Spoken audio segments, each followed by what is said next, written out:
Ada was just a normal girl living in a busy city. Every day, she watched others shine on social media, at school, at events. They were admired, loved, and noticed. But Ada always felt like she was invisible.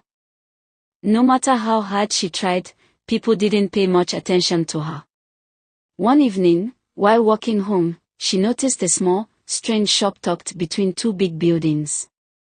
She had never seen it before. Above the door was a simple sign.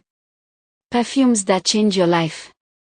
Curious, Ada stepped inside. Inside the shop stood an old woman with calm, knowing eyes. "I've been expecting you," the woman said. Ada felt confused.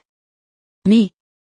The old woman nodded and brought out a small, beautiful bottle filled with golden liquid. "This is called Seduction Perfume," she said. "Wear it, and people will admire you. They will notice you. Doors will open for you."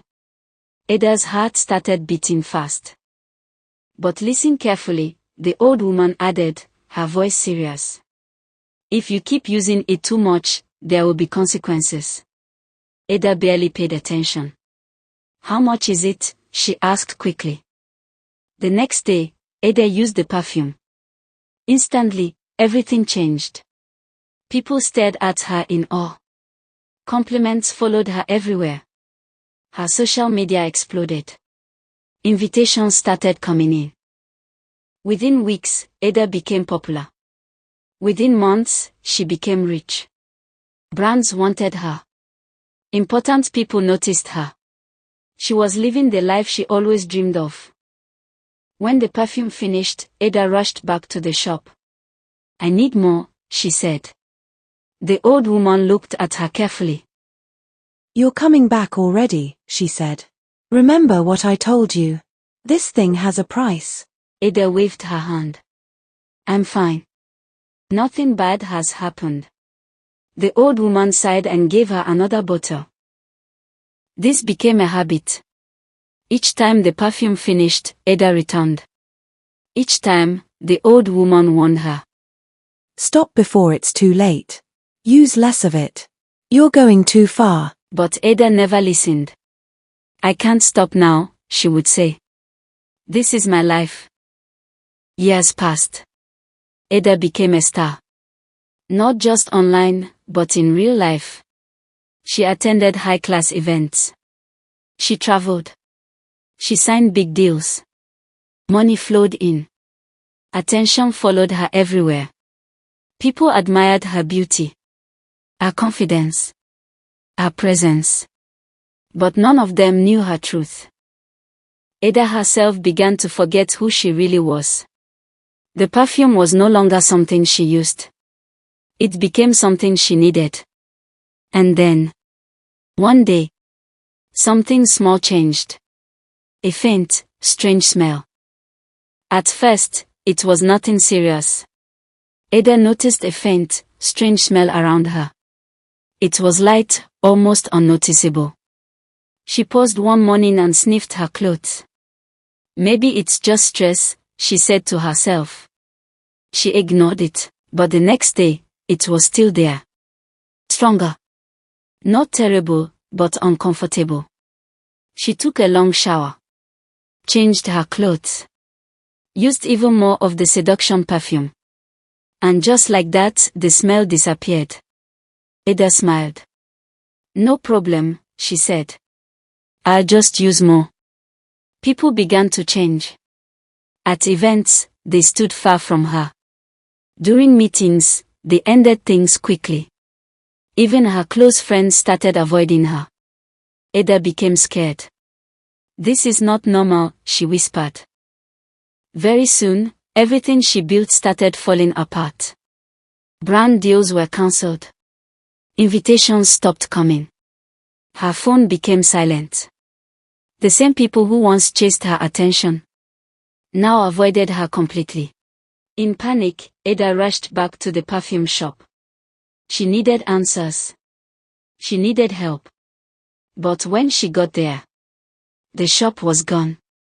Not closed. Not empty. Gone.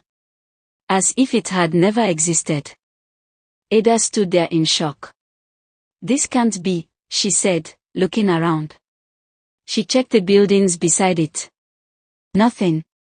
No sign. No door. No old woman. Fear entered her heart. She began searching for solutions.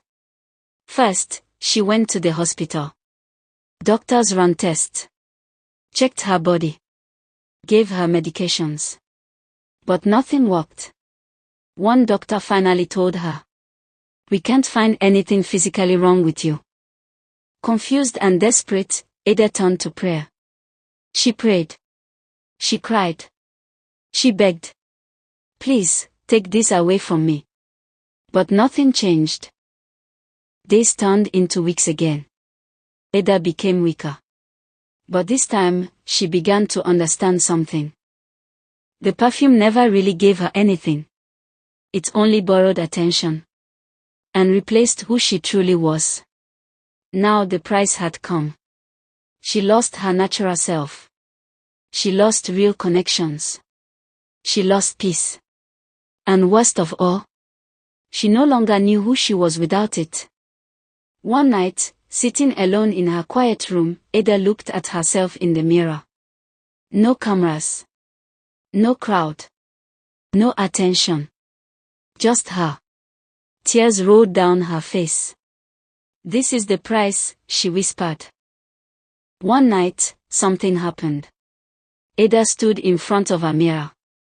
But this time, something was wrong. Her reflection did not move immediately. She froze. Slowly, the reflection smiled. But Ada wasn't smiling. Ada stumbled back. "What are you?" The voice came again. Soft. Calm. Right behind her ear. "You used it too much." Her body froze. Each drop of the perfume didn't just attract people. It fed something. Something that lived in the admiration. Something that grew every time people looked at her, wanted her, praised her. And now, it was complete. Ada rushed to the mirror again. But this time, her reflection moved first. It stepped forward. Not inside the mirror. Out of it. Ada couldn't move. Couldn't scream. The other her stood in front of her. Perfect. Confident. Alive. Everything she had tried to become. "You wanted this life," it said softly. Ada shook her head, tears falling. "No. I didn't mean. You did." The thing reached out and touched her. Cold. Empty. And just like that, Ada felt herself fading. Not dying. Not disappearing. Being replaced. Her thoughts slowed. Her voice vanished. Her body felt distant. Until she was no longer in control. Morning came. The city was alive again. Ada stepped outside. Beautiful. Confident. Perfect. People turned. They stared. They admired her again. Everything was back. But deep inside, somewhere far away, Ada was still there. Watching. Trapped. Unable to move. Unable to speak. Forced to watch someone else live her life.